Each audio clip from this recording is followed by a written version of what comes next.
السلام علیکم ورحمۃ اللہ وبرکاتہ۔ الحمد للہ رب العالمین والصلاة والسلام علی حبیبہ سید الانبیاء واشرف المرسلین وعلی آلہ الطیبین الطاہرین واصحابہ الاکرمین الافضلین وعلی من احبہم وتبعہم باحسان اجمعین، اما بعد۔ فقال الله سبحانه وتعالى في كلامه العظيم: أعوذ بالله من الشيطان الرجيم، بسم الله الرحمن الرحيم، إن الله وملائكته يصلون على النبي يا أيها الذين آمنوا صلوا عليه وسلموا تسليما، اللهم صل على سيدنا محمد وعلى آله وصحبه افضل صلواتک وعدد معلوماتک وبارک وسلم۔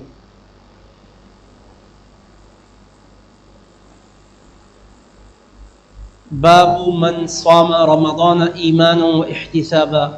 ونیہ۔ وقالت عائشة رضی اللہ عنہا عن النبی صلی اللہ علیہ وسلم یبعثون علی نیاتهم۔ حدثنا مسلم بن ابراہیم قال حدثنا هشام قال حدثنا يحيى عن أبي سلمة عن أبي هريرة رضي الله تعالى عنه عن النبي صلى الله عليه وسلم قال: من قام ليلة القدر إيمانا واحتسابا غفر له ما تقدم من ذنبه، ومن صام رمضان إيمانا واحتسابا غفر له ما تقدم من ذنبه۔ حضرات گرامی، حضرت امام بخاری رحمۃ اللہ تعالی علیہ نے عنوان قائم کیا ہے باب من صام رمضان ایمانا و احتسابا و نیتاً، کہ یہ باب ہے ان کا جو رمضان کا روزہ ایمان اور اخلاص کے ساتھ رکھے اور حسن نیت کے ساتھ رکھے۔ یعنی امام بخاری رحمہ اللہ اس ترجمۃ الباب سے یہ بتلانا چاہتے ہیں کہ ماہ رمضان کا روزہ ثواب کی امید کے ساتھ، اخلاص اور حسن نیت کے ساتھ رکھنے پر اجر و ثواب مرتب ہوتا ہے۔ ویسے اگر نیت میں اخلاص نہ ہو، ثواب کی امید نہ ہو، آخرت کی فکر نہ ہو، محض ایک فرض ادا کرنے کی خاطر صبح صادق سے غروب آفتاب تک کھانے پینے اور ازدواجی تعلق ہم بستری سے رکے رہنے سے شرعاً روزہ صحیح تو ہو جاتا ہے، بئی معنی کہ یہ شخص فرض کا ادا کرنے والا قرار پائے گا، فرض کے ترک کا گناہ اس کے اکاؤنٹ میں نہیں لکھا جائے گا، مگر حسن نیت اور اخلاص اور ثواب کا ارادہ نہ ہونے کے باعث وہ فضیلتیں اور وہ نعمتیں جو اخلاص اور حسن نیت کی بدولت ملنے والی ہیں اس سے یہ بندہ محروم رہے گا۔ اس لیے امام بخاری نے پہلے روزے کی فرضیت کا عنوان قائم کر کے فرض ہونے کو بتلایا، اجر و ثواب کے حوالے سے فضیلتوں کو بتلایا۔ پھر امام بخاری رحمہ اللہ یہ بتلانا چاہتے ہیں کہ دیکھو، اخلاص کے ساتھ اور اپنے نفس کے محاسبے کے ساتھ روزہ رکھو گے تو اجر و ثواب بھی ملے گا اور گناہ بھی بخشے جائیں گے۔ اس کے ساتھ ہی اور تعلیقاً ایک روایت ذکر کی ہے حضرت ام المؤمنین عائشہ صدیقہ رضی اللہ تعالیٰ عنہ سے کہ وقالت عائشہ رضی اللہ عنہا عن النبی صلی اللہ علیہ وسلم یبعثون علی نیاتہم، کہ ام المؤمنین حضرت نبی کریم صلی اللہ تعالیٰ علیہ وآلہ وسلم سے روایت بیان کرتی ہیں کہ نبی کریم صلی اللہ علیہ وآلہ وسلم نے فرمایا، لوگ اپنی نیتوں کے مطابق محشر کے میدان میں مبعوث کیے جائیں گے، اٹھائے جائیں گے۔ یعنی قیامت میں لوگ اٹھائے جائیں گے تو جیسی ان کی نیت ہوگی اس کے اعتبار سے ان کے ساتھ اللہ تعالیٰ کا فضل و کرم شامل حال ہوگا۔ مطلب یہ ہوا کہ اگر کوئی کسی حادثے میں انتقال کر جائے، کسی مشکل اور کسی کٹھن گھڑی یا کسی عمومی فتنے کا شکار ہو جائیں تو ایسی صورت میں دیکھا یہ جائے گا کہ ان کی نیتیں کیا تھیں۔ اچھی نیت کے ساتھ تھے تو ان کے ساتھ فضل و کرم کا معاملہ ہوگا، نیتیں صحیح نہ تھی تو پھر فضل و کرم کا معاملہ نہیں ہوگا۔ مثال کے طور پر ایک مومن زندگی چاہتا ہے اس لیے کہ اس کو اللہ تبارک و تعالیٰ کی بندگی اور طاعت کا موقع ملے، وہ چاہتا ہے کہ مجھے اللہ تبارک و تعالیٰ کی رضا کے کاموں کی توفیق ملے، اللہ کے بندوں کو میں فائدہ پہنچاؤں، یہ نیت کے ساتھ وہ شخص جی رہا ہوتا ہے۔ اسی موقع پر اگر انتقال ہو گیا تو جیسی اس کی نیت تھی اس کے لحاظ سے اللہ اس کو قیامت میں اٹھائے گا۔ یعنی اب تو وہ انتقال کر گیا، مزید رہتا تو اس کی نیت یہ تھی کہ اچھائیاں کریں، بھلائیاں کریں، نیکیاں کریں۔ اس کے برعکس ایک اللہ کو نہ ماننے والا، اس کی گناہوں میں زندگی گزر رہی تھی، اس کی زندگی سرکشی میں گزر رہی تھی۔ اب وہ اگر مزید دنیا میں موقع بھی ملتا تو کیا سوچتا تھا؟ بدیاں ہی کیے جائیں، گناہ ہی کیے جائیں، لوگوں کو پریشان کیا جائے۔ تو اس کی نیت مزید دنیا میں رہنے کی تھی تو یہی برائی کے ساتھ رہنے کی تھی، اس کی نیت کے اعتبار سے اسے اٹھایا جائے گا۔ بہرحال امام بخاری یہ بتانا چاہتے ہیں کہ نیت کا بہت بڑا عمل دخل ہے۔ صحیح بخاری شریف کو انہوں نے شروع کیا تھا تو بدء الوحی میں، وحی کے آغاز کے موقع پر ہی انہوں نے باب بدء الوحی قائم کیا تھا کہ اللہ کے رسول علیہ السلام کی طرف وحی کا آغاز کیسے ہوا۔ باب بدء الوحی الی رسول اللہ صلی اللہ علیہ وسلم، اس میں انہوں نے حدیث شریف ذکر کی تھی حضرت عمر بن خطاب رضی اللہ تعالیٰ عنہ سے مروی کہ نبی کریم صلی اللہ علیہ وسلم نے ارشاد فرمایا انما الاعمال بالنیات، اس میں کوئی شک نہیں کہ تمام اعمال کا دار و مدار نیتوں پر ہے۔ جیسی انسان کی نیت ہوگی اس کے لحاظ سے اس کو اجر بھی ملے گا، صلہ بھی ملے گا۔ اس کے بعد حضور پاک علیہ الصلوۃ والسلام کا وہ فرمان بھی انہوں نے ذکر کیا تھا کہ انما لکل امرئ ما نوی، اس میں کوئی شک نہیں کہ ہر انسان کے لیے وہی ہے جس کی وہ نیت کرے۔ تو اگر کسی کی نیت اللہ تبارک و تعالیٰ اور اس کے رسول صلی اللہ تعالیٰ علیہ وسلم کی رضا کی ہوگی کہ میں ہجرت کروں گا، اللہ راضی ہو جائے، اس کے رسول راضی ہو جائے، تو فہجرتہ الی اللہ و رسولہ، تو اس کی ہجرت اللہ اس کے رسول کی طرف قرار پائے گی۔ اور اگر دنیا حاصل کرنے یا کسی عورت سے نکاح کرنے کی نیت سے کر ہجرت کر کے پہنچا تو فعل تو اس کا ہو گیا مگر صلہ نہیں ملے گا، انعام نہیں ملے گا، بس جس مقصد کے لیے گیا وہی مقصد اس کو حاصل ہوگا۔ تو اس کے ذریعے سے بتانا یہ چاہا کہ دیکھو نیت میں اخلاص ہونا چاہیے۔ تو اب یہاں بھی امام بخاری اپنی عادت کے مطابق عبادات کی بنیاد اور عبادت کی روح جو نیت ہے، اخلاص ہے، اس کو سمجھانے کے لیے باب قائم کیے کہ دیکھو باب من صام رمضان ایمانا و احتسابا و نیتا، اس لیے لفظ نیت کا بھی اضافہ کر دیے کہ مطلب نیت بھی اچھی ہونی چاہیے، ثواب کی امید ہونا چاہیے، یقین ہو، کیونکہ ایمان کی قید اس لیے لگا ہے کہ ایمان کے بغیر کوئی بھی طاعت اور عبادت کا اعتبار نہیں ہے۔ قرآن مجید میں اللہ تعالیٰ فرماتا ہے عاملۃ ناصبہ تصلی نارا حامیہ، عمل کرنے والے، خود کو تھکانے والے، مشقتیں جھیلنے والے، لیکن دہکتی ہوئی آگ میں جانے والے بھی ہیں۔ کیوں؟ اس لیے کہ اخلاص اور ایمان اللہ کی ذات پر نہیں ہے، اللہ کے رسول علیہ السلام پر نہیں ہے، تو ایمان کے بغیر عمل کا اعتبار نہیں۔ وَقَدِمْنَا إِلَى مَا عَمِلُوا مِنْ عَمَلٍ فَجَعَلْنَاهُ هَبَاءً مَنْثُورًا، ان کے اعمال کی طرف ہم نے قصد کیا جو عمل انہوں نے کیے، کیونکہ ایمان نہیں تھا تو ہم نے اس کو بکھرے ہوئے ذروں کے مانند کر دیا۔ اس وجہ سے اپنے عمل کا جائزہ لیں اور عمل کو اخلاص کے ساتھ کریں، اور سب سے پہلے اصل جو تمام اصول کے لیے اصل ہے وہ ہے ایمان ہو۔ فرمایا من صام رمضان ایمانا و احتسابا، کیونکہ حدیث کا حصہ ہی ہے یہ من صام رمضان ایمانا و احتسابا۔ امام بخاری کی عادت مبارکہ یہ ہے کہ کبھی قرآن کریم کی آیت کو عنوان باب بناتے، کبھی حدیث پاک کی کسی حصے ہی کو عنوان باب بناتے، کبھی اس کے مفہوم کو آپ اپنے الفاظ میں تعبیر کر کے عنوان باب بناتے، کبھی اس میں سے نکلنے والے کسی مسئلے کو بڑی گہرائی کے ساتھ مستنبط کر کے اس کو عنوان باب بنا دیتے، کبھی صحابہ کے کسی جملے ہی کو عنوان باب بنا دیتے، کبھی حضور پاک علیہ الصلوۃ والسلام سے مروی صحابی یا صحابیہ کے ذریعے سے کسی روایت کو بلا سند کے ذکر کر کے تعلیقاً عنوان باب بنا دیتے۔ یہ ان کا طریقہ ہے، ان کا ایک اسلوب ہے۔ تو یہاں انہوں نے اسی طرح کیا کہ عنوان باب حدیث کے ایک حصے کو بنایا، مگر اس میں وہ نیتاً کا اضافہ کر کے بتایا۔ احتساباً جو آیا ہے اس میں نیت کو خالص رکھنے کی طرف اشارہ ہے کہ ایمان کے ساتھ اور نیت کو خالص رکھ کر اپنے نفس کے محاسبے کے ساتھ اجر اخروی کو سامنے رکھ کر جو روزہ رکھے گا اس کے لیے فوز و فلاح کا خاص وعدہ ہے۔ پھر اس کے بعد حدیث پاک ذکر کی ہے ام المؤمنین کے ذریعے سے یبعثون علی نیاتہم، وہ بیان کرتی ہے کہ نبی کریم علیہ الصلوۃ والسلام نے فرمایا لوگوں کو ان کی نیتوں کے مطابق اٹھایا جائے گا۔ اسی لیے بزرگان دین کہتے ہیں جیسے جیو گے ویسے مرو گے، جیسے مرو گے ویسے اٹھو گے۔ تو یہاں جیسی نیت کے ساتھ ہم جی رہے ہیں اسی کے ساتھ ہمارا دنیا سے رخصت ہونا بھی ہوگا، اور جس طرح ہم دنیا سے رخصت ہوں گے محشر میں اسی طرح ہمیں اٹھایا بھی جائے گا۔ اس لیے ہماری زیست کو ہم کامیاب بنانا چاہیں تو اخلاص کے ساتھ، حسن نیت کے ساتھ نیک اعمال میں مصروف کریں۔ حضرت سیدنا ابو ہریرہ رضی اللہ تعالیٰ عنہ سے مروی روایت بیان کرتے ہیں عن ابی ہریرہ رضی اللہ عنہ عن النبی صلی اللہ علیہ وسلم قال من قام لیلۃ القدر ایمانا واحتسابا غفر له ما تقدم من ذنبه ومن صام رمضان ایمانا واحتسابا غفر له ما تقدم من ذنبه۔ یہ سیدنا ابو ہریرہ رضی اللہ عنہ سے روایت ہے وہ نبی کریم صلی اللہ علیہ وسلم سے روایت فرماتے ہیں کہ حضرت صلی اللہ علیہ وسلم نے فرمایا جو کوئی شخص شب قدر میں ایمان اور اخلاص کے ساتھ قیام کیا اس کے پچھلے تمام گناہ بخش دیے جاتے ہیں، اور جو شخص ایمان اور اخلاص کے ساتھ رمضان کے روزے رکھا اس کے پچھلے تمام گناہ بخش دیے جاتے ہیں، سارے گناہ اس کے معاف کر دیے جاتے ہیں۔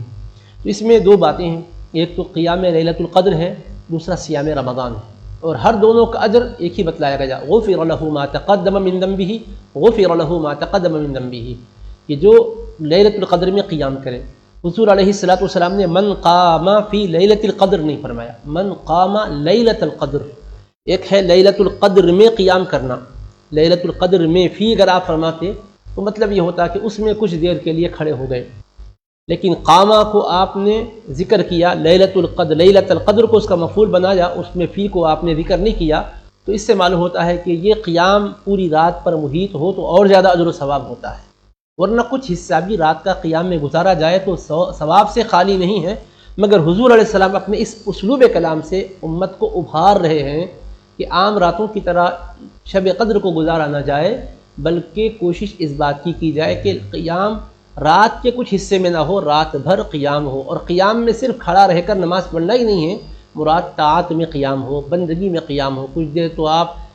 قرآن کی تلاوت کریں، کچھ دیر درود و سلام پڑھیں، کچھ دیر توبہ و استغفار کریں، کچھ دیر نوافل پڑھیں، قیام اللیل کریں، اور جو ہے تہجد ادا کریں، پھر اس کے ساتھ ساتھ قرآن مجید کے مضامین میں غور و خوض کریں، اپنے اعمال کا محاسبہ کریں، تنہائی میں بیٹھ کر مراقبہ کریں، غور کریں کہ کیا اپنی حالت ہے اور اس کے فضل و کرم کی کیسی شان ہے۔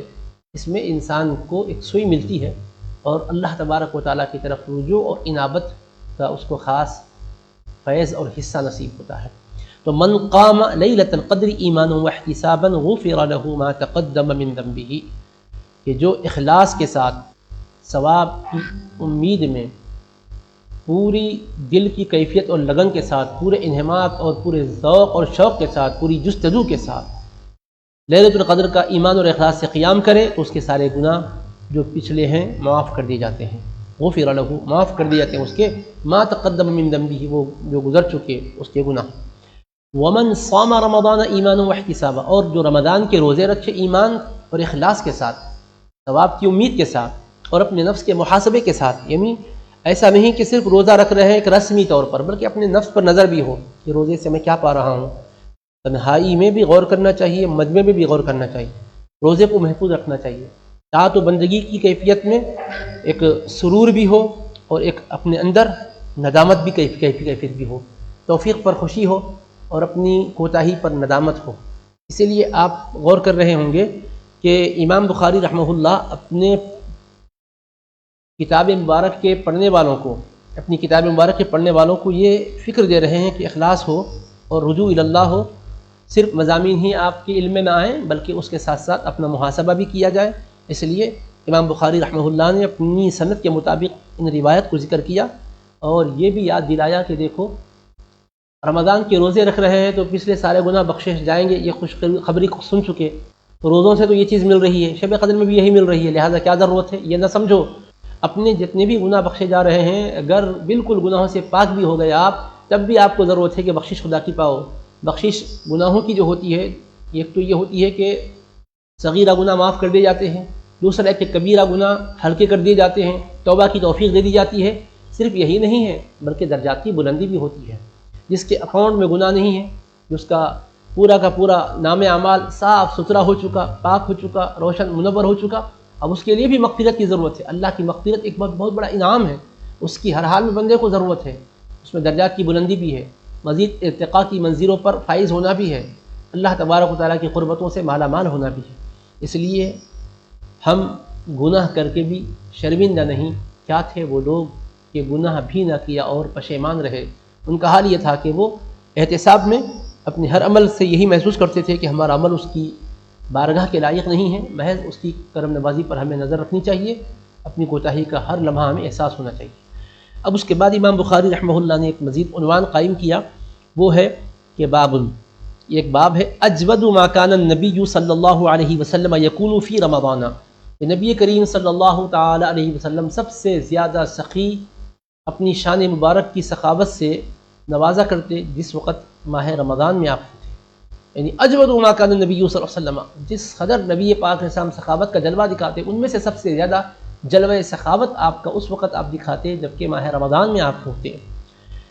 حدثنا موسى بن إسماعيل قال حدثنا إبراهيم بن سعد قال أخبرنا ابن شهاب عن عبيد الله بن عبد الله بن عتبة أن ابن عباس رضي الله عنهما قال كان النبي صلى الله عليه وسلم أجود الناس بالخير وكان أجود ما يكون في رمضان حين يلقاه جبريل وكان جبريل يلقاه كل ليلة في رمضان حتى ينسلق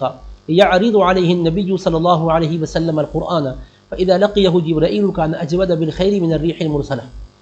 حضرت سیدنا عبداللہ بن عباس رضی اللہ تعالیٰ عنہما سے روایت ہے، فرماتے ہیں کہ نبی کریم صلی اللہ تعالیٰ علیہ وآلہ وسلم تمام لوگوں میں سب سے زیادہ بھلائی کی سخاوت فرمانے والے ہیں۔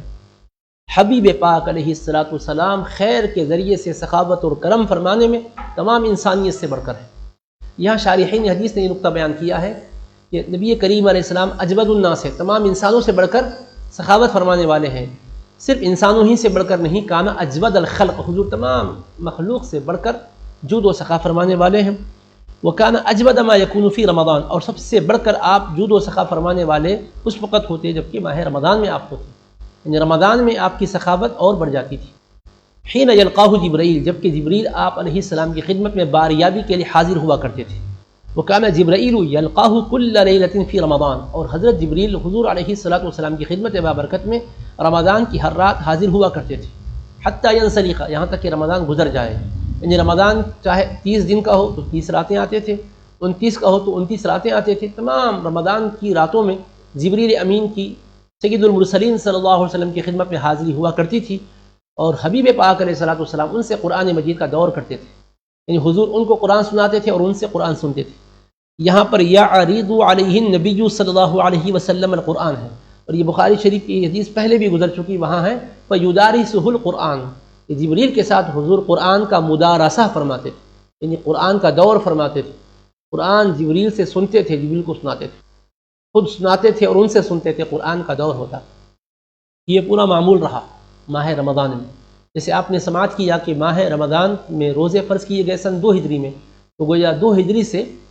10 ہجری تک 9 سال کا معمول رہا۔ 9 سال میں ہر وقت جبریل حاضر ہوتے تھے، اور قرآن کے نزول کا دورانیہ تو 23 سال پر مشتمل تھا۔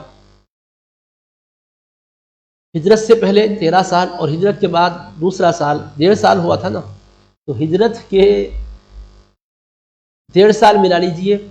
ہجرت کا 1.5 سال اور وہ 13، تو 14.5 سال کا عرصہ ہوا۔ ابھی قرآن کریم مزید نازل ہونے ہی والا ہے، اور قرآن پاک کے نزول کا دور ابھی 8.5 سال تک چلے گا ہی چلے گا نا۔ تو ایسے موقع پر نبی کریم صلی اللہ تعالی علیہ وآلہ وصحبہ وسلم رمضان میں جبریل سے قرآن کا دور کیسے فرما رہے ہیں، جبکہ قرآن کے نزول کا سلسلہ تو ابھی مزید مثال اقدس تک جاری رہنا ہے۔ تو اس کی ایک توجیہ تو محدثین نے یہ فرمائی ہے کہ جس قدر قرآن نازل ہو جاتا تھا اتنا حضور پاک علیہ السلام ان کو پڑھ کر سناتے تھے اور ان سے سنتے تھے۔ اس میں تو کوئی اشکال نہیں ہے، ظاہری اعتبار سے بھی اور بالکل اصولی اعتبار سے بھی۔ لیکن قرآن کا یہاں پر اطلاق ہو رہا ہے، تو کہتے ہیں کہ قرآن کل پر بھی بولا جاتا ہے، جز پر بھی بولا جاتا ہے۔ قرآن کی ایک سورت بھی قرآن ہے، پورا قرآن بھی قرآن ہے۔ اگر کوئی شخص کوئی ایک سورہ پڑھا تو قرآن پڑھا بھی بول سکتے، قرآن کی سورت پڑھا بھی بول سکتے۔ کوئی اگر چند آیتیں پڑھ رہا ہے تو یہ کہا جا سکتا کہ یہ شخص قرآن پڑھ رہا ہے، قرآن پڑھنے میں مشغول تھا، حالانکہ چند آیتیں ہی پڑھ رہا تھا وہ۔ تو اس لیے جز پر بھی کل کا اطلاق ہوتا ہے، ایک اعتبار سے اس معنی میں قرآن کا دور کرتے تھے۔ تو یہ بھی واضح ہے، لیکن ایک گہرا مفہوم بھی اس میں شارحین نے بتلایا ہے کہ اللہ تبارک و تعالیٰ نے قرآن مجید کو حضور نبی کریم علیہ السلام کے قلب اطہر پر 23 سال تک نازل فرماتا رہا۔ اللہ تعالیٰ نے نازل فرمایا، 23 سال تک اس دور کو جاری رکھا، مگر قلب اقدس رسول پاک علیہ السلام پر اسی وقت قرآن مکمل طور پر نازل ہو چکا تھا جب کہ رسول پاک علیہ السلام کے رب نے لوح محفوظ سے آسمان اول بیت العزت میں یک بارگی پورا قرآن نازل کر دیا تھا۔ تو اس کا عکس نبی پاک علیہ السلام کے قلب اطہر پر منعکس ہو چکا تھا۔ اب حبیب پاک علیہ السلام پر جبریل قرآن لے کر جو آتے تھے اتنا ہی لاتے تھے جتنا امت کو پڑھ کر سنانا ہے۔ اسی وجہ سے نبی کریم صلی اللہ تعالی علیہ وسلم قرآن مجید کا دور جبریل کے ساتھ رمضان میں کیا کرتے۔ یہ توجیہ ہے اہل معرفت کی، ہر ایک کے لیے یہ قابل قبول ہو، کوئی ضروری نہیں ہے، جو جس ذوق کا ہے اس کے اعتبار سے ہے۔ اس لیے کہ وَلِلنَّاسِ فِيمَا يَعْشَقُونَ مَذَاهِبُ، ہر ایک اپنے اپنے ذوق کے اعتبار سے اس میں نکات نکلتے ہیں. عام لوگوں کے لحاظ سے تو وہ بات ہے، لیکن یہ بات بھی کوئی حق کے خلاف نہیں ہے، اس لیے کہ قرآن مجید میں اللہ تبارک و تعالیٰ نے ارشاد فرمایا ہے کہ لا تحرک به لسانک لتعجل به. اے حبیب صلی اللہ علیہ وسلم، آپ اپنی زبان اقدس کو حرکت میں مت لائیے، زبان اقدس کو حرکت نہ دیجیے جلدی کرنے کے ارادے سے. قرآن مجید جب جبریل پڑھ رہے ہوں تو آپ ساتھ ساتھ پڑھ کر زحمت اپنے اوپر نہ لیں، آپ ان کے تلاوت کرنے کو سماعت فرمائیں. تو اس کے تحت میں میرے استاد محترم حضرت عمدۃ المحدثین علامہ محمد خواجہ شریف صاحب رحمۃ اللہ تعالیٰ علیہ، جو جامع نظامیہ کے شیخ الحدیث ہے، وہ اپنے استاذ گرامی قدر اور شیخ طریقت حضرت علامہ سید شاہ طاہر رضوی قادری رحمۃ اللہ تعالیٰ علیہ، جو صدر الشیوخ تھے، رئیس المفسرین تھے، ان کے حوالے سے بیان فرمایا تھا کہ یہاں نبی کریم صلی اللہ تعالیٰ علیہ وآلہ وصحبہ وسلم کا جبریل کے ساتھ قرآن مجید پڑھنا، جب وہ جبریل قرآن پڑھ کر سنا رہے تھے تو ساتھ ساتھ پڑھنا، اس بات کو بتاتا ہے کہ جو پڑھ رہے تھے وہ حضور پاک علیہ السلام کو پہلے سے معلوم تھا. کیوں؟ اس لیے کہ عام طور پر کوئی بھی آپ کے سامنے قاری قرآن یا حافظ قرآن پڑھے تو وہ جو سورہ وہ پڑھ رہا ہے آپ کو پہلے سے یاد ہے تو آپ ساتھ ساتھ پڑھ سکتے ہیں. اگر یاد نہیں ہے، وہ مقام سے وہ تلاوت کر رہا ہے تو آپ سنیں گے، پڑھنا چاہیں گے بھی تو وہ آپ ساتھ ساتھ نہیں پڑھ پائیں گے. تو ساتھ ساتھ پڑھنے کے لیے آپ کو اس کا علم بھی ہونا ضروری ہے. تو لہٰذا اس سے بھی یہ بات کا اشارہ ملتا ہے کہ جبریل علیہ السلام جب پڑھتے تو حضور نبی کریم علیہ السلام ساتھ ساتھ پڑھتے تھے، یعنی حضور پاک علیہ السلام کے علم میں تھا. مگر جبریل علیہ السلام کو اللہ نے چونکہ سفیر بنا کر بھیجا تھا، اور یہ ان کے شرف کی بات تھی کہ وہ حضور علیہ السلام کے پاس اللہ کا پیغام لے کر آیا کرتے تھے، اس لیے اللہ نے فرمایا میرے حبیب آپ ساتھ ساتھ نہ پڑھیں، جبریل علیہ السلام جو پڑھ رہے ہیں آپ اس کو سماعت فرمائیں. تو رسول پاک علیہ السلام کے اس انداز سے ان کے ساتھ ساتھ پڑھنے سے یہ بات اخذ کی گئی ہے کہ آپ پر وہ چیز منکشف تھی، قلب اطہر پر منعکس تھی. لہٰذا حضور پاک علیہ السلام ماہ رمضان میں ہر رات جبریل علیہ السلام جب حاضر ہوتے تو قرآن مجید کو ان سے دور کرتے تھے، یعنی پورا دور کرتے تھے. اس لیے کہ جب لفظ کی حقیقی معنی ممکن ہے تو اس کو مجاز پر محمول نہیں کرنا چاہیے، یعنی قرآن کا دور کرتے تھے، قرآن سے قرآن پورا ہو سکتا ہے اس مفہوم میں، تو پھر جز کی طرف جانے کی ضرورت نہیں ہے. یہ دوسرے معرفت رکھنے والوں کا نقطہ نظر ہے، لیکن اس میں کوئی تکرار ہے نہ اس میں کوئی اصرار ہے. یہ ذوق کی بات ہے، اگر اس کو نہ مانے تو کوئی کفر لازم بھی نہیں آتا، مان لینے سے کوئی خلاف شرع بات بھی لازم نہیں آتی، کیونکہ اللہ رب العزت نے اپنے حبیب پاک علیہ السلام ہی پر قرآن نازل کیا اور فرمایا وَأَنزَلَ اللَّهُ عَلَيْكَ الْكِتَابَ وَالْحِكْمَةَ وَعَلَّمَكَ مَا لَمْ تَكُنْ تَعْلَمُ. فرمایا الرحمن علم القرآن خلق الانسان، رحمان ہے جس نے قرآن سکھایا، انسان کو پیدا کیا. تو انسان پیدا ہونے کے بعد سیکھتا ہے، جب وہ سیکھنے کے مرحلے میں آتا ہے تب سیکھتا ہے. تو اللہ نے الرحمن خلق القرآن خلق الانسان علم القرآن نہیں فرمایا، الرحمن علم القرآن خلق الانسان،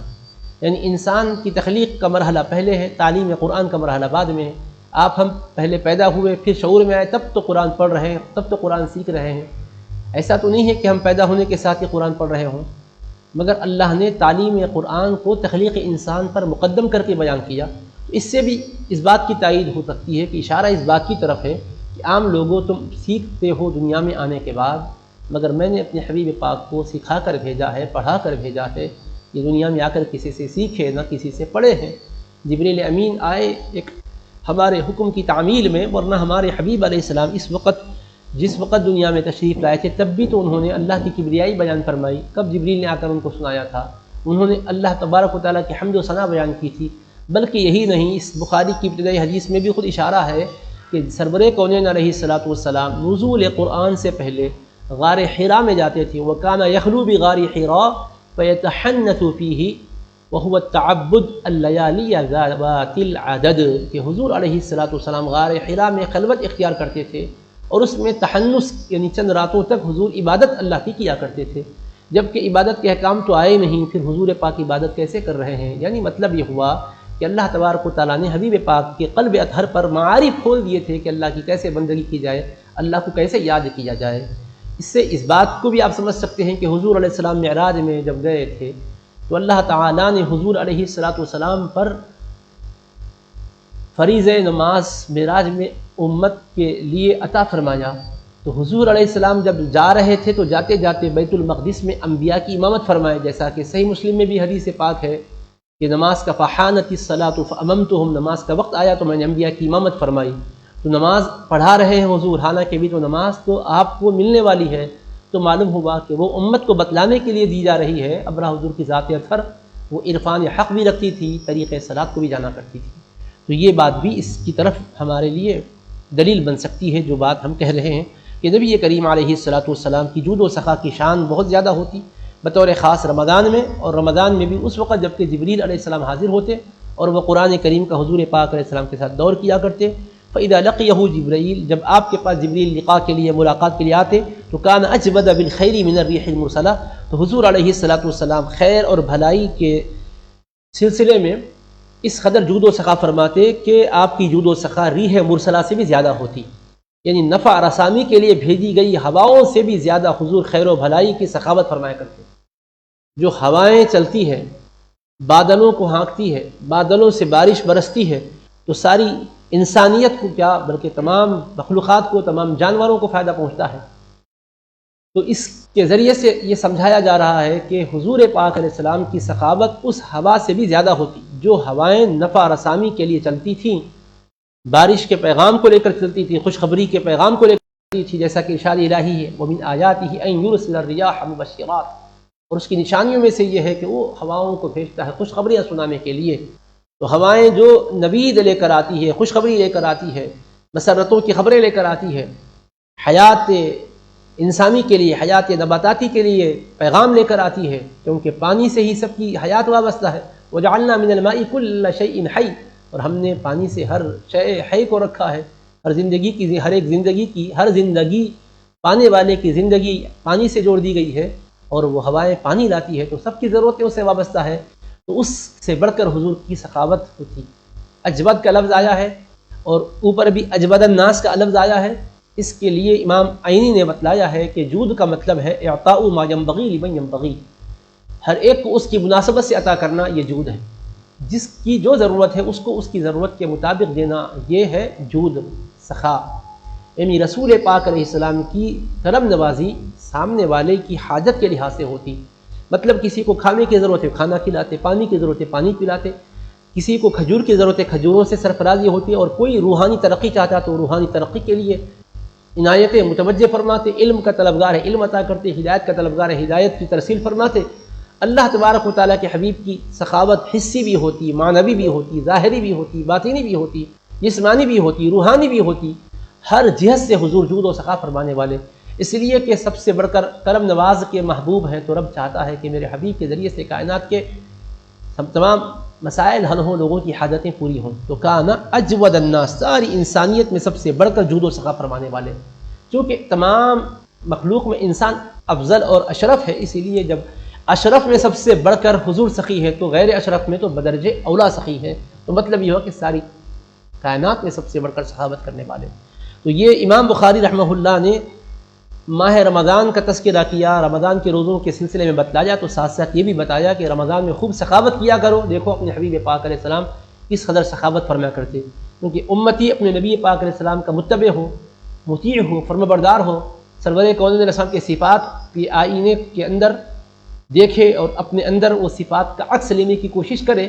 تاکہ اپنے ظاہر و باطن کے اعتبار سے اپنے حبیب پاک علیہ السلام کا وہ سچا متبع بن جائے۔ اس لیے انہوں نے بتلایا کہ دیکھو کریم آقا کے کرم سے امت کے مسائل حل ہو رہے ہیں، تم بھی اے سخیو سخاوت کے دریا بہانے لگو، لوگوں کے مسائل حل کرو۔ ماہ رمضان میں صرف اپنے بال بچوں ہی کو نہ کھلاؤ بلکہ پڑوسیوں کا بھی خیال رکھو، اپنے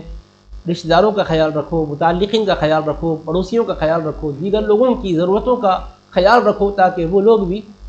سکون کے ساتھ، اطمینان کے ساتھ ماہ رمضان میں زندگی گزاریں اور فرائض اور ان پر عائد کیے ہوئے جو احکام ہیں اس کو بہتر طریقے سے انجام دے سکیں۔ تو سخاوت اور کرم نوازی حضور پاک علیہ السلام کی بتلائی، اور اسی سے عقیدے کا مسئلہ بھی سمجھا دیا کہ اللہ کے حبیب پاک علیہ السلام کے در دولت سے کائنات کو اللہ کی نعمتیں ملتی ہے، جیسے بخاری میں اس سے پہلے حدیث پاک گزر چکی، انما انا قاسم واللہ یعطی، اس میں کوئی شک نہیں کہ میں ہی تقسیم کرتا ہوں اور اللہ عطا فرماتا ہے۔ حضور پاک علیہ السلام کی عطا کا سلسلہ ماہ رمضان میں اور بڑھ جاتا تھا، بلکہ حضرت سیدنا محدث دکن رحمۃ اللہ تعالی علیہ میں ایک اور حدیث مبارک ذکر فرمائی ہے کہ رسول کریم علیہ السلام کی سخاوت ماہ رمضان میں کس شان کی ہوا کرتی تھی، اللہ اکبر۔ روایت لاتے ہیں وعن ابن عباس رضی اللہ عنہما قال كان رسول اللہ صلی اللہ علیہ وسلم اذا دخل شهر رمضان اطلق كل اسیر واعطى كل سائل، رواہ البیہقی فی شعاب الایمان۔ حضرت سیدنا عبداللہ بن عباس رضی اللہ تعالیٰ عنہما سے روایت ہے، اب جو بخاری شریف کی حدیث پاک آپ نے سماعت کی، حضور سب سے زیادہ سخاوت کیا کرتے، وہ بھی بخاری شریف میں ابن عباس رضی اللہ عنہ سے آئی ہے، اور یہ بھی بیہقی نے، امام بیہقی نے شعب الایمان میں حضرت ابن عباس رضی اللہ عنہ سے ہی تخریج کی ہے۔ حضرت عبداللہ ابن عباس رضی اللہ تعالیٰ عنہما فرماتے ہیں کہ حضرت رسول اللہ صلی اللہ علیہ وسلم نے فرمایا، حضرت رسول اللہ صلی اللہ علیہ وسلم جب ماہ رمضان داخل ہوتا تو اطلق کل اسیر، ہر قیدی کو آزاد کر دیتے، ہر قیدی کو آپ رہا کر دیتے، وہ آتا کل سائل، اور ہر مانگنے والے کو عطا فرماتے۔ تو سائل بھی ہے، آتا بھی ہے، دیکھیے، اور آتا کے ساتھ سائل نہیں ہے، کل سائل، ہر سائل کو، اور سائل میں کوئی قید نہیں ہے کہ فلاں قسم کا سوال کرنے والا، کوئی بھی کسی قسم کا سوال کرے، حضور اس اپنے در کے منگتے کو واپس کبھی نہیں لوٹایا کرتے۔ اور اطلق کل اسیر، ہر اسیر کو آپ رہا کر دیتے، یعنی کہتے ہیں کہ شرح میں حضرت لکھتے ہیں ای محبوس ممن يستحق الحبس لحق اللہ او لحق العبد بتخلیصه منه تخلقا باخلاق اللہ تعالی۔ سبحان اللہ، کیا توضیح فرماتے ہیں، دیکھیے کہ نبی پاک علیہ الصلوۃ والسلام جب ماہ رمضان داخل ہوتا تو ہر قیدی کو رہا کر دیتے، ہر گرفتار کو، ہر مسجون کو، ہر پکڑے ہوئے کو، ہر جکڑے ہوئے کو رہا کر دیتے۔ تو فرماتے ہیں کہ محبوس وہ جو مستحق تھا کہ اس کو گرفتار کیا جائے، قید خانے میں ڈالا جائے، یا تو لحق اللہ، اللہ کے حق کی وجہ سے، او لحق العبد، یا بندے کے حق کی وجہ سے۔ کوئی بھی انسان حقوق اللہ میں کوتاہیاں کرتا ہے تو بعض حقوق کی کوتاہیوں کی وجہ سے اسے گرفتار کیا جاتا ہے، قید خانے میں ڈالا جاتا ہے، یا پھر بندوں کے حقوق کے سلسلے میں کوتاہیاں کرتا ہے تو مطالبہ حقوق کی بنیاد پر انہیں ادا نہ کرنے کی صورت میں قید خانے میں رکھا جاتا ہے۔ تو فرماتے ہیں کہ رمضان میں سرکار کا کرم یہ ہوتا تھا کہ چاہے حق اللہ کی وجہ سے گرفتار ہوا ہو یا حق العبد کی وجہ سے گرفتار ہوا ہو، ہر گرفتار کو، ہر قید میں مبتلا کو حضور رہا کر دیتے تھے۔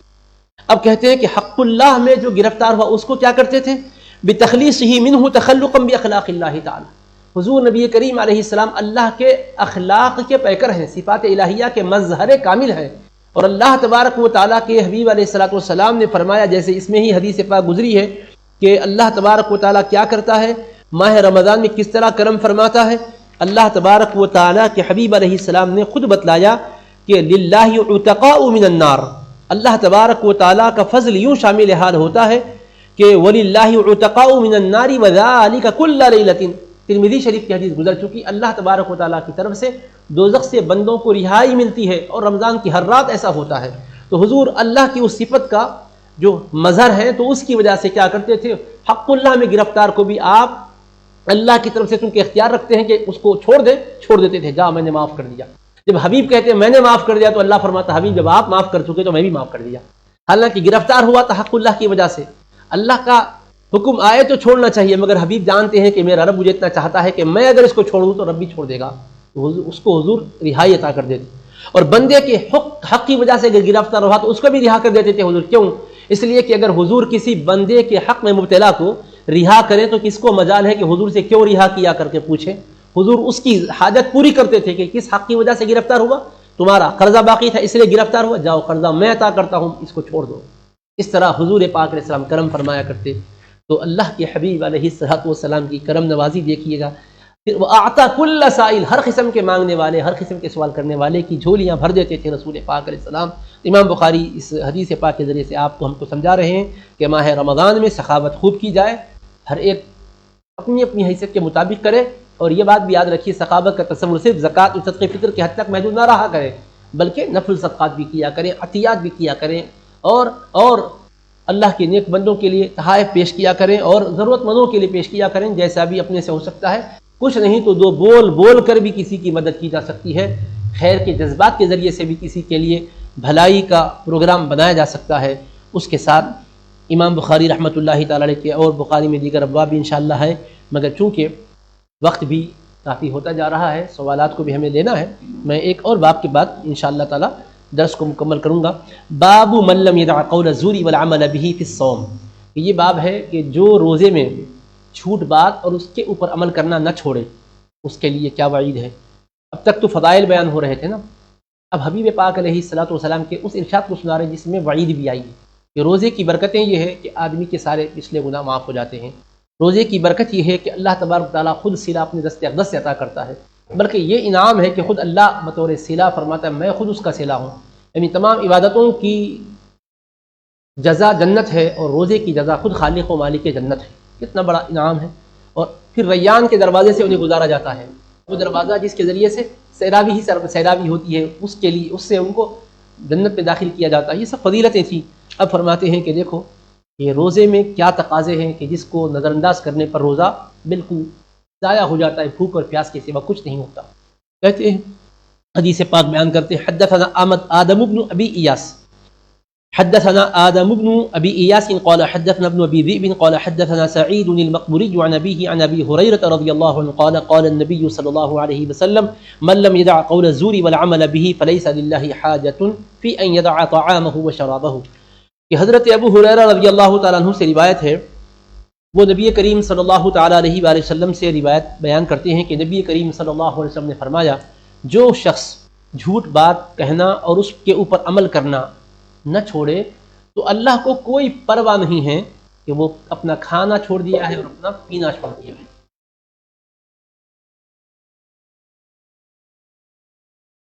یعنی امام بخاری رحمہ اللہ اس حدیث پاک کے ذریعے سے ہمیں یہ میسج دینا چاہتے ہیں کہ ہم روزے میں جس طرح جائز چیزوں کو چھوڑے ہیں ناجائز چیزوں کو بھی چھوڑ دیں۔ جھوٹ کہنا ہمیشہ ناجائز ہے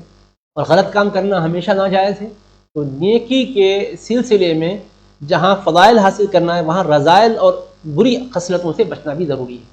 اس کو یوں سمجھیے کہ آپ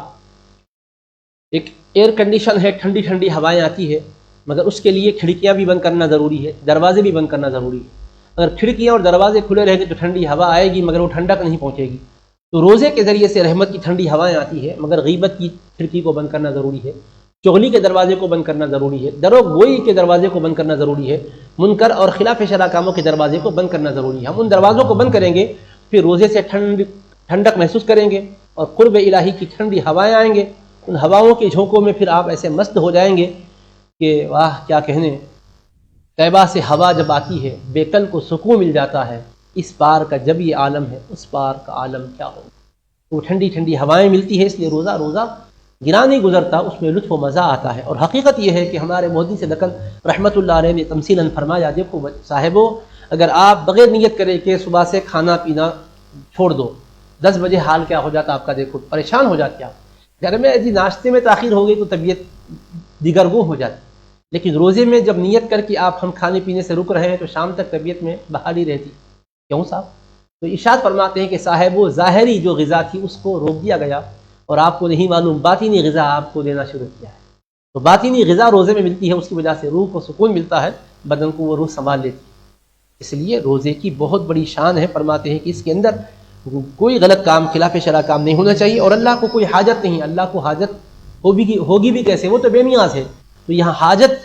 سبب ہے، سبب کہہ کر مسبب مراد ہے۔ جب کسی کو کسی کی طرف حاجت ہوتی ہے تو انسان ادھر متوجہ ہوتا ہے، التفات کرتا ہے، تو بولے سبب کہ حاجت نہیں ہے مراد، اس سے التفات نہیں فرماتا ہے، قبولیت نہیں فرماتا ہے۔ جب حاجت ہوتی ہے تو التفات بھی ہوتا ہے۔ تو اللہ کو اس روزے دار کے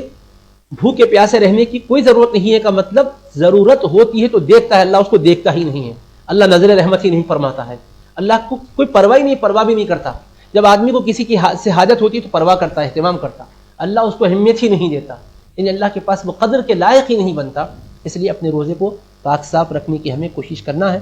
اللہ رب العزت آپ کو ہم کو ان تمام نصائح حدیثیہ پر عمل کرنے کی توفیق عطا فرمائے۔ وصلی اللہ تعالی وسلم وبارک علی خیر خلقہ وآلہ وصحبہ اجمعین برحمتک یا ارحم الراحمین۔ حضرات گرامی، یہ سلسلہ درس حدیث مبارک کا چل رہا ہے، اب 10 بج کر تقریباً 19 منٹ ہو رہے ہیں۔ انشاءاللہ تبارک و تعالی آپ کے اس سلسلے میں جو سوالات موصول ہوئے ہیں ابھی ان سوالات کو یہ ہمارے فرزند سنائیں گے، انشاءاللہ میں اس کا جواب دوں گا۔ اس پر ہماری یہ نشست کے اختتام کو پہنچے گی اللہ کی فضل سے، اللہ کے کرم سے۔ السلام علیکم ورحمۃ اللہ وبرکاتہ۔ وعلیکم السلام ورحمۃ اللہ وبرکاتہ۔ مفتی صاحب سے ادباً گزارش ہے کہ آج کے پروگرام میں میرا سوال بھی شامل فرما لیں۔ میرا نام فرقان ہے، میں ابھی سعودیہ میں مقیم ہوں۔ بڑی عمر کی وجہ سے مجھے دم چڑھنے کا عارضہ ہے، تو کیا میں روزے کی حالت میں انہیلر کا استعمال کر سکتا ہوں؟ بھائی سعودیہ سے پوچھ رہے ہیں کہ ان کے لیے دم چڑھنے کا عارضہ ہے، دمے کا شاید مرض ہے، وہ یہ دریافت فرما رہے ہیں کہ کیا انہیلر کا وہ استعمال کر سکتے ہیں روزے کی حالت میں۔ تو میرے عزیز بھائی، روزے میں انہیلر کا استعمال بظاہر تو یہ سمجھ میں آ رہا ہے کہ کوئی حرج کی بات نہیں، کیونکہ ایک سانس لینے میں مددگار بن رہا ہے، آکسیجن ہے، ویسے بھی تو انسان سانس لیتا ہے، سانس چھوڑتا ہے، اس کے ذریعے سے بھی ہوا اندر جا رہی ہے اور باہر آ رہی ہے، تو بات اتنی ہی ہوتی تو پھر روزے میں اس کی اجازت رہتی تھی، لیکن اس کے اندر کیمیکل بھی ہوتا ہے اور اس کے ذرات انسان کے آکسیجن کے ذریعے سے اندر پہنچتے ہیں، جوف میں پہنچتے ہیں، اس لیے انہیلر کا استعمال روزے کی حالت میں درست نہیں ہے۔ اگر کسی نے استعمال کیا ہے تو اس سے اس کا روزہ ٹوٹ جاتا ہے۔ تو اگر کسی طرح سے انہیلر کے بغیر آپ رہتے ہوئے روزہ رکھ سکتے ہیں تو پھر آپ روزہ رکھیں، انہیلر کا روزے میں استعمال نہ کریں، لیکن اتنے طویل عرصے میں بغیر انہیلر کے آپ نہیں رہ سکتے ہیں، تب تو شریعت مطہرہ کی روح سے آپ معذور ہیں، مریض ہیں۔ اور قرآن مجید میں رب العالمین کا ارشاد ہے کہ جو تم میں کوئی بیمار ہو یا مسافر ہو تو وہ حالت مرض یا حالت سفر میں روزہ نہ رکھے، بلکہ وہ جتنے دن روزہ نہیں رکھا ہے ان کو شمار کرے، پھر بعد میں اس کی قضا کرے۔ فمن کان منکم مریضا او علی سفر فعدۃ من ایام اخر۔ لیکن بعد میں بھی صحت بحال نہ ہوتی ہو، یہی مرض ہے کہ چل رہا ہے، تو پھر ایسی صورت میں جتنے بھی روزے، ظاہر سی بات ہے کہ اب تمام روزے ہی اگر جا رہے ہیں تو پھر تمام روزوں کا فدیہ دینا ہوگا، ہر روزے کے بدلے میں ایک صدقہ فطر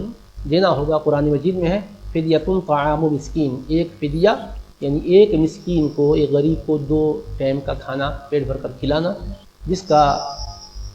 حساب آپ صدقہ فطر کے لحاظ سے لگا کر دیں گے۔ مگر انہیلر کا استعمال بحالت روزہ صحیح نہیں ہے، اس کی وجہ سے روزہ ٹوٹ جاتا ہے، کیونکہ اس کے ذریعے سے دوائی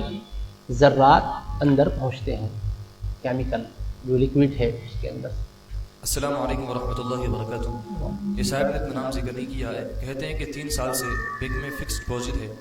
تو کیا اس پر زکوٰۃ واجب ہے؟ فکس ڈپازٹ اگر آپ نے کیا ہے تو ظاہر ہے کہ مالک آپ ہی ہیں، آپ اپنی رقم خود اپنے پاس رکھیں یا کسی کے پاس امانتاً رکھوائیں، بہر طور آپ ہی کی ملکیت ہے۔ جب ملکیت آپ ہی کی ہے اور وہ اگر نصاب کے مطابق ہے یا وہ نصاب کے مطابق نہیں ہے لیکن آپ اس کے علاوہ نصاب کے مالک ہیں، تو پھر اس کو بھی شامل کر کے برابر آپ اس کی زکوٰۃ دیں۔ اگر پچھلے سالوں کی آپ نے نہ دی ہیں تب بھی حساب کر کے وہ دے دیں، اس لیے کہ زکوٰۃ فریض اسلام ہے، اس کو ترک کرنا سخت گناہ ہے۔ اللہ تبارک و تعالیٰ آپ کو ہم کو توفیق دے کہ اپنے مالوں کی زکوٰۃ اللہ اس کے رسول کے احکام کے مطابق ادا کریں۔ تو بینک میں فکس ڈپازٹ کی ہوئی رقم پر نصاب کے مطابق ہو یا دیگر اور اموال سے مل کر نصاب کو پہنچ رہی ہو تو زکوٰۃ واجب ہوگی، برابر دینا ہوگا، پچھلے سالوں کی بھی دیں اور اگر اب بھی سال ہو رہا ہو تو اس کی بھی دیں۔ محمد اکرم صاحب کینیڈا سے سوال کر رہے ہیں، مفتی صاحب میں یہ جاننا چاہتا ہوں کیا روزے کی حالت میں بلڈ ٹیسٹ کروایا جا سکتا ہے؟ محمد اکرم صاحب، آپ کے سوال کا جواب کیا ہے؟ پہلے سوال آپ یہ کرنا چاہتے ہیں کہ کیا روزے کی حالت میں بلڈ ٹیسٹ کروایا جا سکتا ہے، یہ خون کا معائنہ کروانے کے لیے خون نکال کر دینا، تو اس میں شریعت کی روح سے کوئی گناہ کی بات نہیں ہے۔ خون نکال رہے ہیں، اندر داخل کرنے میں بحث ہے، لیکن اگر خون نکالا جا رہا ہے ٹیسٹ کے لیے یا کسی اور کو خون دینے کی ضرورت پڑ جائے تو دینے کے لیے، دونوں صورتوں میں بھی کوئی روزے پر اثر نہیں پڑتا ہے، اس سے روزہ نہیں ٹوٹتا ہے۔ یعنی خون نکلنے سے یا خون نکلوانے سے، دونوں صورتوں میں بھی روزے پر کوئی اثر نہیں پڑتا۔ ہاں البتہ یہ بات ہمارے فقہا نے بتلائی ہے، جیسے حدیث پاک میں رسول کریم علیہ الصلوۃ والسلام کا ارشاد ہے افطر الحاجم والمحجوم، پٹنا لگانے والا اور جس کو پٹنا لگایا جائے دونوں کا افطار ہو گیا۔ یعنی مطلب یہ ہوا کہ اتنی کمزوری ہو جاتی ہے کہ جس کی وجہ سے بالآخر روزہ توڑنا پڑتا ہے۔ تو ایسا اگر خون نکالا جائے کہ جس کی وجہ سے ضعف و اضمحلال بڑھ جائے اور بعد میں روزہ توڑنا پڑے تو پھر ایسی صورت میں روزے میں نہ نکلوایا جائے. لیکن عام طور پر جو شوگر ٹیسٹ کے لیے کسی اور ٹیسٹ کے لیے جو نکالا جاتا ہے وہ اتنا زیادہ نہیں ہوتا کہ اس کے بعد نقاہت آ جائے، اس لیے اس میں کوئی حرج نہیں ہے. ایسے کسی اور کو اگر دے رہے ہیں، طاقتور لوگ ہیں، جیسے کرونا وائرس کے زمانے میں بھی بلڈ ٹیسٹ دیا جا رہا ہے، ایسی صورت میں پھر تو دیکھا جائے گا کہ آپ کی اس وقت حالت کیا ہوتی ہے. روزے میں دینے کی وجہ سے آپ کے اوپر کمزوری طاری ہو کر روزے کے سلسلے میں آگے تک روزے کو افطار تک پہنچانے میں دشواری آتی ہے، جس سے روزہ توڑنا پڑتا ہے، تو نہ دیں، رات میں دے دیں. لیکن اگر ایسا نہیں ہوتا ہے تو پھر خون دیا جا سکتا ہے اور اس میں روزے پر کوئی اثر نہیں پڑتا ہے. اور اگر بعد میں کمزوری آ رہی ہے تب بھی روزہ تو نہیں ٹوٹتا خون دینے سے، لیکن دینا بہتر اس وقت ہوگا جب کہ کمزوری نہ آئے، ورنہ پھر آپ روزہ مکمل کرنے کے بعد دیں. السلام علیکم ورحمۃ اللہ وبرکاتہ. وعلیکم السلام. مفتی صاحب، میں عرشیہ حیات نگر سے سوال کر رہی ہوں. میرا لڑکا ابھی 5 مہینے کا ہے اور میں اسے دودھ پلاتی ہوں. اب رمضان کے مہینے میں بھی مجھے بچے کو دودھ پلانا پڑے گا، تو ایسی صورت میں میرے لیے شریعت کا کیا حکم؟ دیکھیے، ایک عورت ہے جس کو عرشیہ صاحبہ کیا پوچھ رہی ہے کہ وہ ان کا بچہ 5 ماہ کا ہے. 5 ماہ کا بچہ ہے، ان کو دودھ پلانا ہے. جب رمضان شریف آ رہا ہے کیا کریں؟ تو میری بہن، دودھ پلانا تو آپ کے اوپر ایک ماں ہونے کی وجہ سے ذمہ داری ہے. دودھ پلانے کی صورت میں آپ کی اپنی حالت کیا بن رہی ہے یہ دیکھیے کہ روزے کی حالت میں دودھ پلا سکتی ہیں، آپ کے بچے کے لیے کوئی نقصان نہیں اور آپ کی ذات پر کوئی نقصان نہیں ہو رہا ہے، تب تو آپ روزہ رہتے ہوئے دودھ پلائیں. لیکن روزے کی وجہ سے دودھ نہیں آتا ہے، بچے کے لیے دشواری ہوتی ہے، پھر ایسی صورت میں روزہ چھوڑنے کی گنجائش ہے. کیونکہ ابھی آپ نے قرآن کی آیت سنی تھی اس سے پہلے کسی کے جواب میں کہ جو بیمار ہو اس کے لیے عذر ہے. ایسے ہی یہ بھی بچے کے لیے بیمار بالفعل ہو یا کسی کی بیماری کے بڑھ جانے کا خوف ہو یا بیماری میں مبتلا ہونے کا اندیشہ ہو، بیمار ہے، بیماری کے بڑھ جانے کا اندیشہ ہے یا بیماری کے آنے کا اندیشہ ہے یا ہلاکت کا اندیشہ ہے، تو اسی صورت میں فقہاء کرام نے اجازت دی ہے کہ عذر یہ شراب روزہ ترک کیا جا سکتا ہے. مگر بعد میں دنوں کے شمار کو یاد رکھیں، پھر اتنے روزوں کی قضا کریں جس قدر روزے چھوٹ گئے ہیں. پورا ماہ اگر نہیں رہ سکے تو بعد میں ان کی قضا کرنا ہوگا. لیکن یہ ہے کہ اپنی حالت دیکھیے اور بچے کی حالت دیکھیے. بعض عورتیں اس حالت میں بھی رہ سکتی ہے، رہتے ہوئے کوئی نہ ان کے لیے بار ہو رہا ہے نہ بچے کے لیے بار ہو رہا ہے، تب تو پھر مشکل نہیں ہے، روزہ رہا جائے، کیونکہ یہ فضیلت پھر کب ملے گی. لیکن اگر ویسی حالت ہے کہ آپ کے رہنے سے آپ کو یا بچے کو نقصان کا خوف ہے تو پھر ایسی صورت میں آپ روزہ ترک کر سکتی ہیں، عذر ہے یہ. اور بعد میں البتہ ان روزوں کو یاد رکھ کر ان کی قضا کرنا ہوگا، اس میں غفلت نہ برتی جائے. السلام علیکم ورحمۃ اللہ وبرکاتہ. سمیہ صاحبہ نے سوال کیا ہے، مفتی صاحب میرا حمل کا زمانہ چل رہا ہے، تو کیا ایسی حالت میں رمضان کے روزے ترک کر سکتی؟ ابھی میں نے جو بہن کے جواب میں کہا تھا کہ دودھ پلا رہی ہے وہ اپنے بچے کو 5 ماہ کے، تو ان کا جو حکم ہے، یہ جو حاملہ صاحبہ ان کا بھی یہی حکم ہے. یعنی اگر کوئی عورت حمل سے ہے تو یہ پوچھ رہی کہ وہ حاملہ ہیں، رمضان کے روزے میں کیا کریں؟ تو بہن، اگر آپ حمل سے ہیں تو بہت سی بہنیں حمل سے ہوتے ہوئے بھی روزہ رہتی ہے. اگر روزہ رہتی ہے اس کی وجہ سے حمل پر کوئی اثر نہیں پڑ رہا، آپ کی طبیعت بگڑ نہیں رہی ہے، تو رہنا ہی اچھا ہے، تاکہ مولود کو جو جنین پرورش پا رہا ہے اس کو بھی اس کا حصہ فیض کا ملے. لیکن اگر ویسا نہیں ہے، حمل کا ایسا زمانہ ہے کہ آخری مرحلے آ رہے ہیں، وہ دن آ چکے ہیں کہ جس میں آپ پر گرامی آ رہی ہے، وقتاً فوقتاً دوائی لینا پڑتا ہے یا کچھ نہ کچھ کھاتے پیتے رہنا پڑتا ہے، تو پھر ایسی صورت میں روزہ ترک کر کے بعد میں ان روزوں کی قضا کریں. اس میں یہ 2 بہنیں بھی کیا کریں، اپنے حالات کا اندازہ خود بھی کریں اور اچھے کسی ماہر طبیب حاذق مسلم سے مشورہ بھی لیں، آپ کی حالت کے لحاظ سے روزہ رہنے میں آپ کے لیے زحمت ہے یا نہیں. خود بھی اپنا جائزہ لیں، کسی بہتر اور حاذق مسلم طبیب سے رائے بھی لے لیں. اس کے بعد پھر آپ واقعی ایسا عذر ہے تو پھر آپ کے لیے روزہ چھوڑنے کی گنجائش ہے، مگر بعد میں ان روزوں کو آپ قضا کے طور پر ادا کریں. بعض بہنیں ابتدائی مرحلے میں چھوڑ دیتی، ایسا ابتدائی مرحلے میں اتنا مسئلہ نہیں رہتا ہے. اگر ویسا واقعیتاً ہر ایک کی صحت جدا جدا ہوتی ہے، بعض لوگوں کے لیے وہ زمانے میں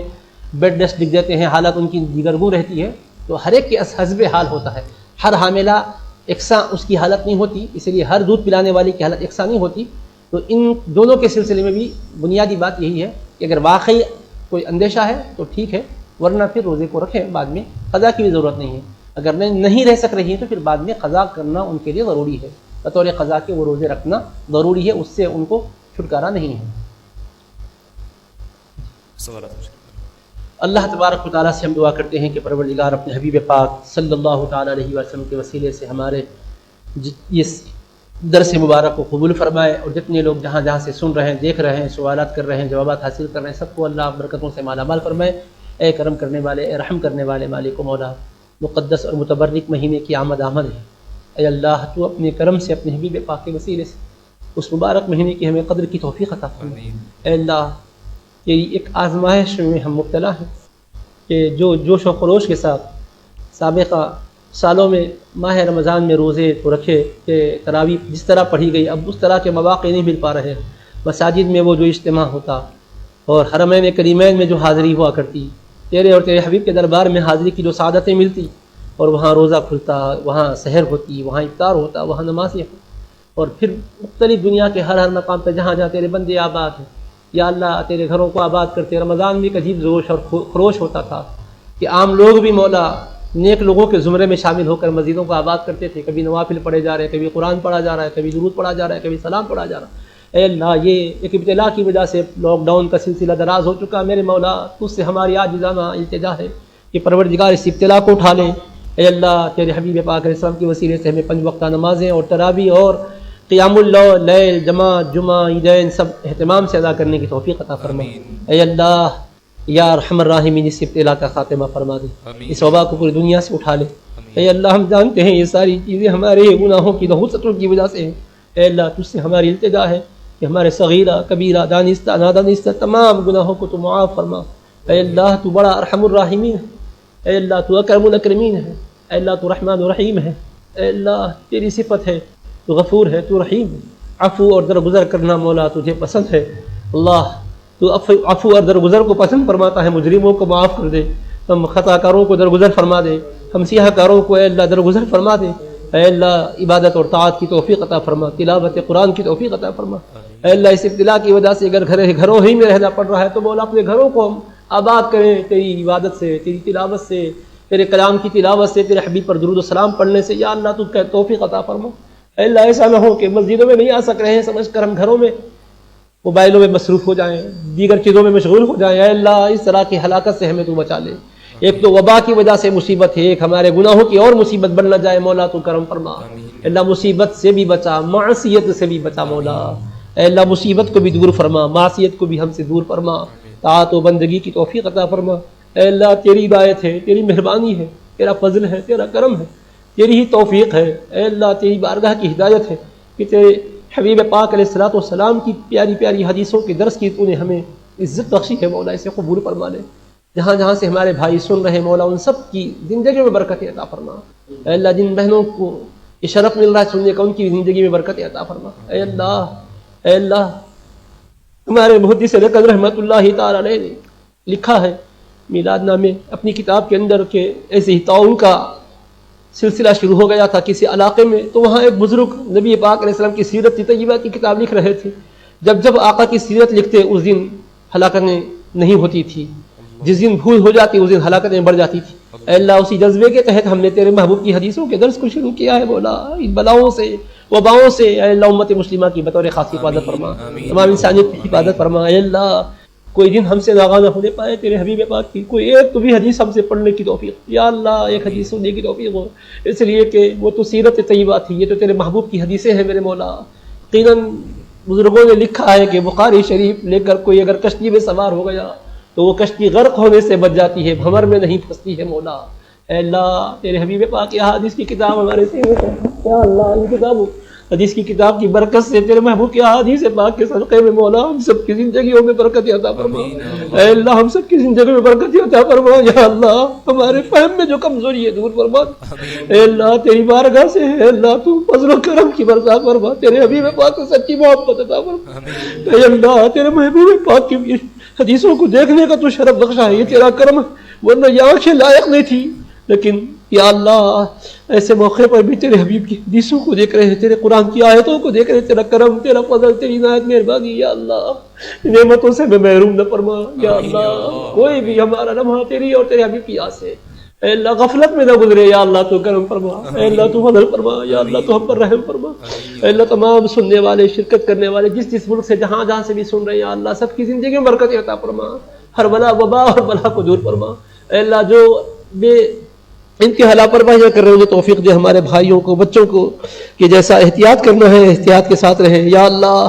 ہماری بے احتیاطی کی وجہ سے تو کرم سے ہمیں محروم نہ فرما، اے اللہ توفیق عطا فرما۔ یا اللہ رمضان کی ساتھ ہے، یا اللہ ہمارے لیے رحمتوں والی بن جائے، اللہ برکتوں والی بن جائے۔ مولا تیرے محبوب نے جس طرح راتوں میں قرآن کا دور کیا ہے، قیام اللیل فرمایا، یا اللہ وہ راتیں بھی ہمیں یاد ہے، تیرے حبیب عشاء کے بعد تراویح میں مصروف ہو گئے، ایک رات تہائی رات تک سلسلہ جاری رہا، دوسری رات آدھی رات تک سلسلہ جاری رہا، پھر اس کے بعد کی رات بالکل صحابہ کہتے ہیں ہمیں ڈر ہو رہا تھا کہ سحر کا وقت نکل جائے گا، اتنا حضور نے قیام کیا۔ آقا کے اس قیام کا صدقہ مولا ہمیں بھی قیام اللیل کی توفیق عطا فرما، تراویح کی توفیق عطا فرما۔ یا اللہ قرآن مجید کو پڑھنے کا شوق ذوق دے، احادیث کو پڑھنے کا شوق ذوق دے، اے اللہ تیرے حبیب پاک علیہ السلام سے سچی ہمیں محبت عطا فرما، اہل بیت اطہار سے محبت عطا فرما، اصحاب مصطفیٰ سے محبت عطا فرما، اولیاء امت سے محبت عطا فرما، فقہاء و محدثین سے محبت عطا فرما، دین و سنت سے ہمیں محبت عطا فرما، اے اللہ اس پر عمل کی توفیق عطا فرما۔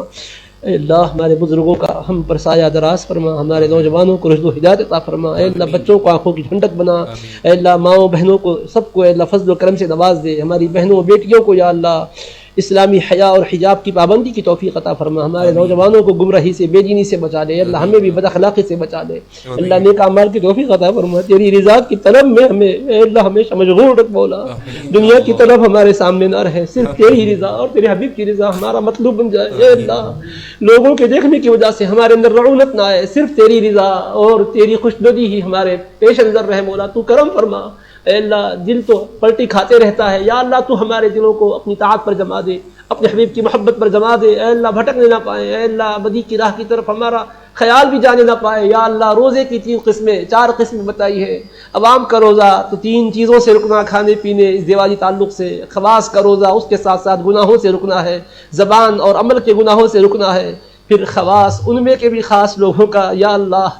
روزہ یہ بتایا گیا ہے کہ اللہ تبارک و تعالیٰ کی یاد کے سوا دیگر چیزوں سے بچے رہنا ہے، اور اخص الخواص کا روزہ یہ ہے کہ اللہ کے سوا خیال لے جانے سے بچنا ہے۔ اے اللہ ان پاک بازوں کے صدقے میں جنہوں نے ایسا روزہ رکھا کہ ان کا افطار قیامت ہی میں تیرے دیدار سے ہوگا، اے اللہ ان کے صدقے میں ہمیں بھی صحیح طریقے سے روزے کی توفیق عطا فرما، اے اللہ خلوص عطا فرما، اے اللہ تیرے حبیب نے ایمانا و احتسابا فرمایا، اخلاص کے ساتھ آخرت کو پیش نظر رکھ کر نفس کے محاسبے کے ساتھ روزہ رکھنے کی توفیق دے، روزے کو ہمارے محفوظ فرما، یہی ڈھال بن کر قیامت میں ہمارے لیے اللہ ذریعہ بنے گا، تیرے محبوب نے فرمائے مولا اس کو برباد ہونے سے بچا دے، اے اللہ قرآن کی تلاوت کی توفیق دے، 5 وقتہ نمازوں کی توفیق عطا فرما، اے اللہ رمضان کی ساری برکتیں نصیب فرما، یا اللہ ہمارے اس شعبان کو، رمضان کو اور ہمارے سارے زندگی کے ایام کو برکتوں والے بنا دے، اے اللہ طاعتوں میں ہمیں مصروف کر دے، بندوں کے حقوق ادا کرنے کی توفیق دے مولا، اے اللہ ہمیں محروم نہ فرما مولا،